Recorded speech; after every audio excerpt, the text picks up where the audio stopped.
Hello, देखिए तुम्हें तो मालूम होना चाहिए हाँ कि जब सुबह हो जाता है तो सर्वप्रथम हम गंगा को स्नान करने जाते हैं। सही कहा महाराज। और जब गंगा स्नान करके पुनः वापस आते हैं तो धनुष की पूजा करते हैं। बात सही कहा थे महाराज। इसलिए द्वारपाल हम गंगा स्नान के लिए जा रहे हैं। हाँ। और जब तक हम वापस आए तो आप पुत्री सीता के साथ में जाओ और जिस कक्ष में धनुष रखा हुआ है उस कक्ष की अच्छी प्रकार से साफ सफाई करवा दो। ठीक है महाराज। महाराज क्या बात है? तो कहे कि हम गंगा स्नान करे जा रहे हो, हियम नहरियम पानी आ गया, हिये नहा ली। हरे द्वारपाल सही करो यार। जब मैं प्रतिदिन गंगा स्नान के लिए जाता हूँ और ये तो तुम्हारी नहर कभी कभी आती है। सत्य कहते हो महाराज। ठीक है जा रहा हूँ। हाँ तुम चलो, अंधेरे उधेरे निकलो।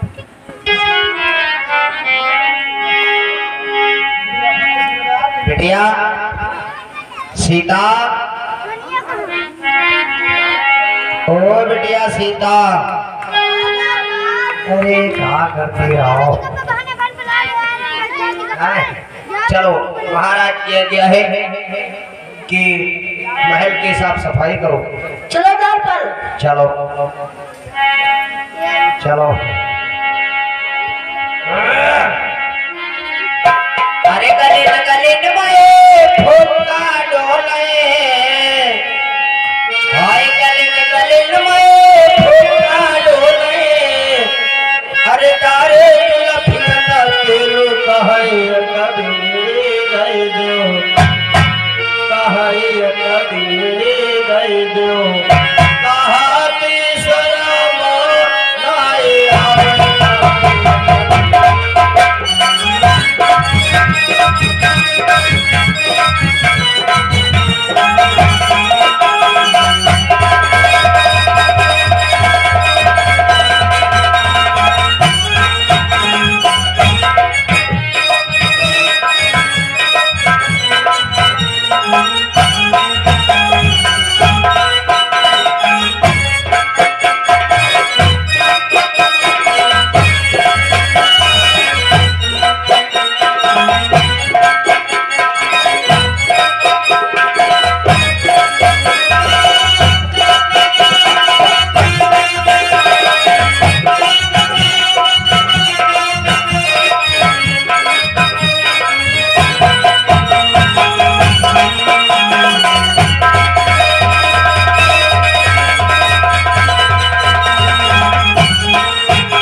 गए। अच्छी बात है, तो तुम अंदर जाओ और हम चले महाराज क्या इंतजार कर रहे हैं।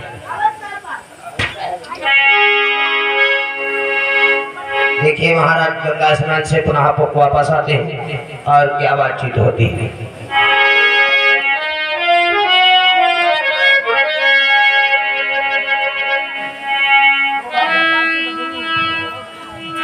महाराज की जय हो। जय हो द्वारपाल। महाराज गंगा स्नान से पुनः वापस आ गए। अवश्य द्वारपाल। अच्छी बात महाराज। देखिए मैंने महल की साफ सफाई करवा दी। बहुत अच्छा है। चलो द्वारपाल हम चल करके धनुष की पूजा करते हैं। हाँ हाँ क्यों नहीं, चलिए महाराज।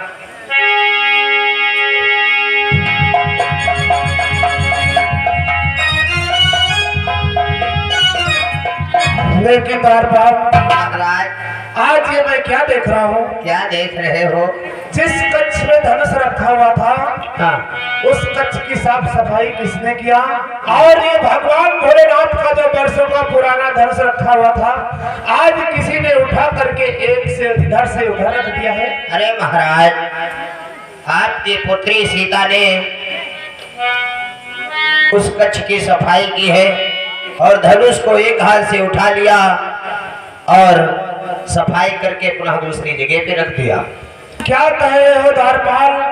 हमारी पुत्री सीता ने इस धनुष को उठा लिया और एक जगह से दूसरी जगह रख दिया जी। लेकिन द्वारपाल, अब मैं समझ गया कि हमारी पुत्री जो है सीता अब विवाह के योग्य हो गई। सही कहा महाराज, बेटिया लड़कियां देखो कितना पासे का सकल बढ़ जाने नहीं मिली। ठीक है द्वारपाल, अगर हमारी पुत्री सीता ने इसे उठाया है, इस धनुष को उठा लिया है, तो इस धनुष के ही माध्यम से हम एक प्रण करते हैं द्वारपाल। कैसा प्रण महाराज? कि पुत्री ने इसे उठाया है, जो तीर उठा कर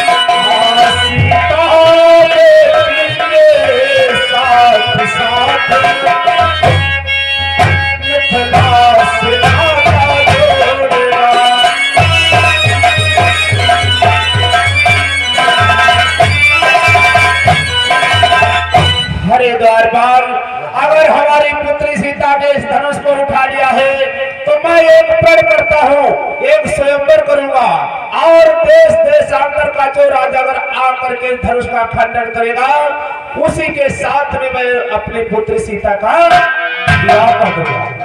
अच्छी बात है महाराज। इसलिए द्वारपाल, तुम्हारे लिए जानते हो कौन सा कार्य है?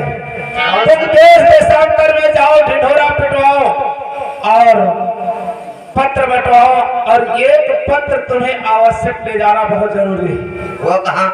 आप तो जानते हो बक्सर निवासी महामुनि विश्वामित्र जी, उनके पास में एक पत्र ले जाना बहुत जरूरी है। ठीक है महाराज, जैसे आपकी आज्ञा वैसा कार्य होगा।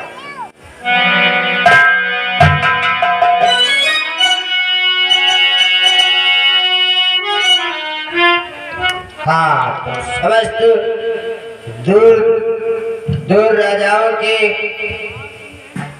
नगरों में चलना चाहिए और ढिढोरा पीटना चाहिए, और सभी को ये बतलाना चाहिए कि महाराज जनक की पुत्री का स्वयंवर है। जो भी वीर पुरुष धनुष को तोड़ेगा, उसी के साथ में महाराज जनक की पुत्री सीता का विवाह होगा। इसलिए सभी लोग आए और अपना अपना बल अजमाए, धनुष का खंडन करें और सीता से नाता जोड़े। अब मुझे चलना चाहिए महामुनि विश्वामित्र जी के पास, क्योंकि उनको भी निमंत्रण पत्र देना है। चलते चलते कहना है क्या? अरे केड़िया घना उठाए चले गरवा लुटना जाए रे केड़िया।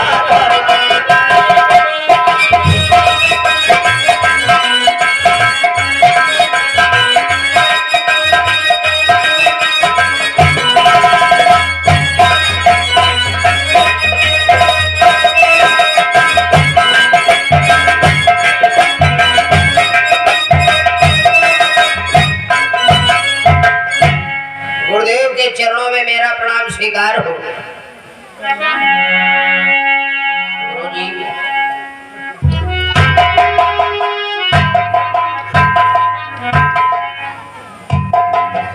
कहिए बेटा, इस समय आपका आगमन कहाँ से हो रहा है? गुरुजी, हाँ बेटा। इस समय मैं जनकपुरी से आ रहा हूँ। जनकपुरी से बेटा आ रही हो? हाँ। कहो जनकपुरी के क्या समाचार है? विजय का क्या समाचार है? महाराज, समाचार तो सब कुशल मंगल है, और महाराज जनक ने आपके लिए ये निमंत्रण पत्र भेजा है। लाओ बेटा।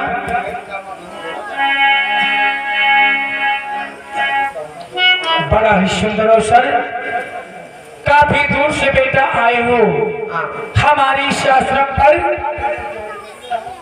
तो चलो थोड़ा ठहरो, हमारे आश्रम पर जलपान कुछ करके जाना है बेटा।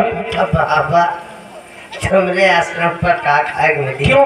हमारे वचन को सुन करके तुम्हारे मुखड़े पर हंसी बेटा। क्या नहीं बात बाबा है, फिर कौन सी बात है? अच्छी है, तुम तो बाबा हो।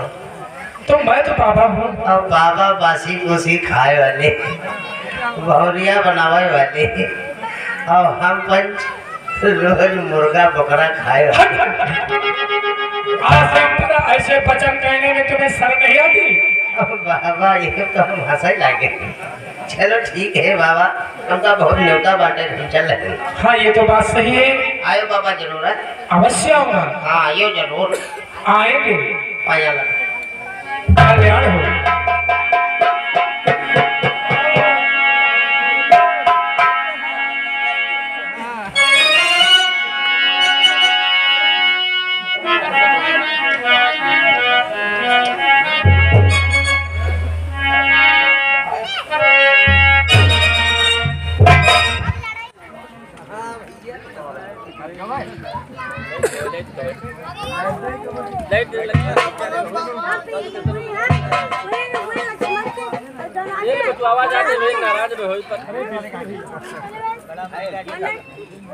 पापा ते पापा मांगे तब पैसे ओए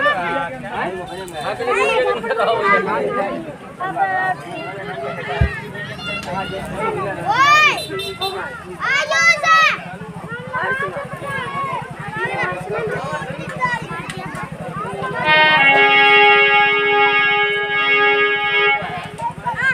गुरुदेव कहो बेटा राम, आज आपके हाथों में ये पत्र जैसा क्या है? बेटा आज जो मेरे हाथों में पत्र जैसा देख रही हूँ ये पत्र ही है बेटा। किंतु गुरुदेव इस पत्र में क्या लिखा हुआ है? बेटा ये जनकपुर से पत्र आया है, विदेह जी अपनी पुत्री सीता का स्वयंवर कर रहे हैं, उसी स्वयंवर का ये निमंत्रण पत्र है बेटा। गुरुदेव यदि आपकी आज्ञा हो तो मैं भी आपके साथ चल करके उस धनुष महोत्सव के उत्सव को देख सकते हैं। वाह बेटा वाह, आप भी जनकपुरी के लिए चलना चाहते हो? हाँ गुरुदेव। तो जहाँ पर गुरु वहाँ पर शिष्य, चलो अभी प्रस्थान करते हैं जनकपुरी के लिए। आओ बेटा।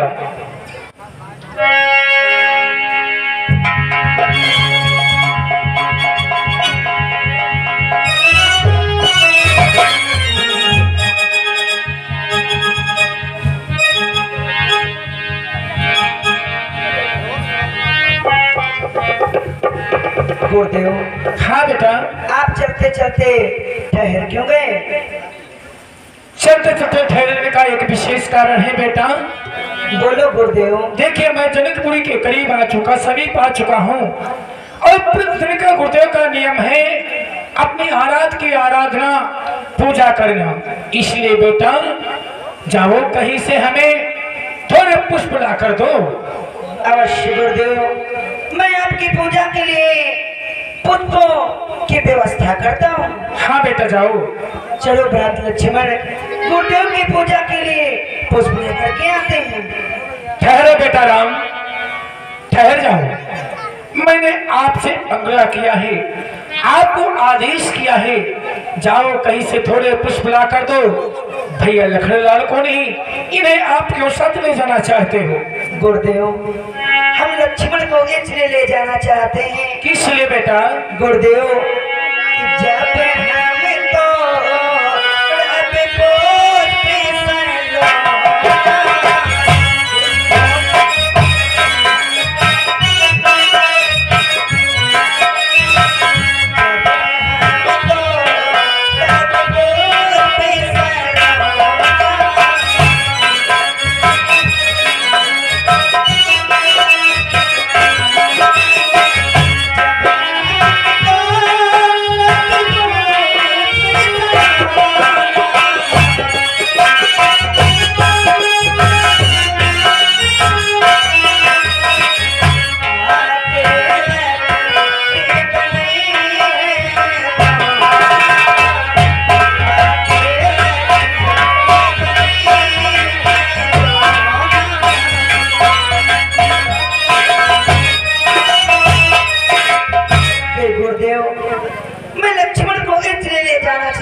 निवृत्त करने का कार्य प्राप्त लक्ष्मण करेंगे।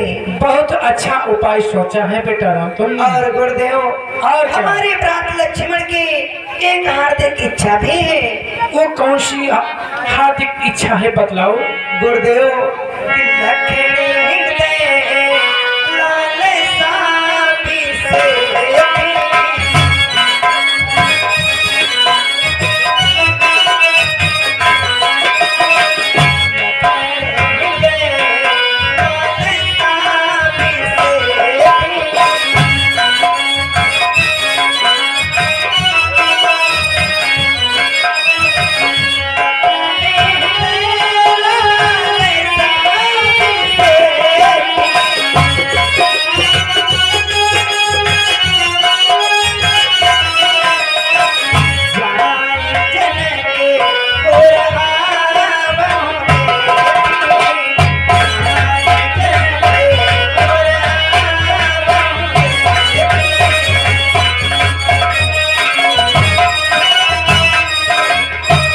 गुरुदेव प्राप्त लक्ष्मण की हार्दिक इच्छा है कि वो जनकपुर की शोभा को देखना चाहते हैं। गुरुदेव यदि आपकी आज्ञा हो गुरुवर कि जो रावण आया सो मैं पाऊं।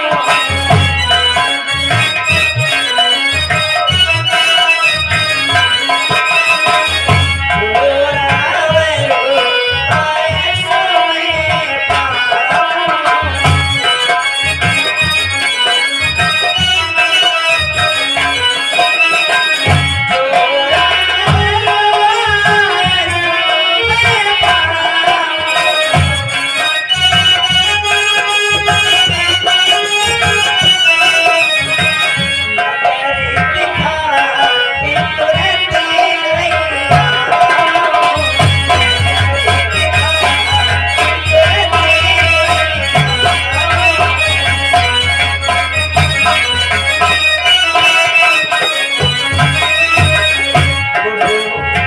यदि आपकी आज्ञा हो जाए तो मैं प्राप्त लक्ष्मण को जनकपुर की शोभा को दिखा करके आपकी पूजा के लिए पुष्प लेकर के आपकी सेवा में अतिशीघ्र उपस्थित हो जाऊंगा।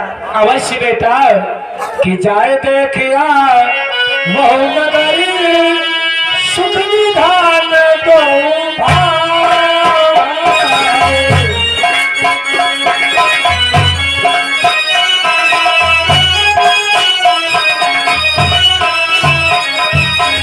जाए देखिया बहु नगरी सुख विधान दो भाई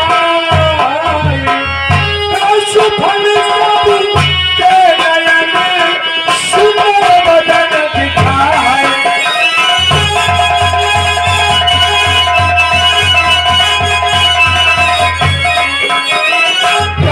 सुफल सब के नयन सुंदर बदन दिखाए।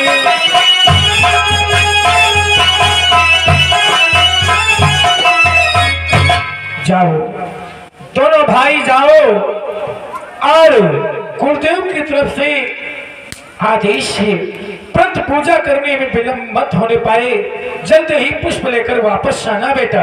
अवश्य गुरुदेव।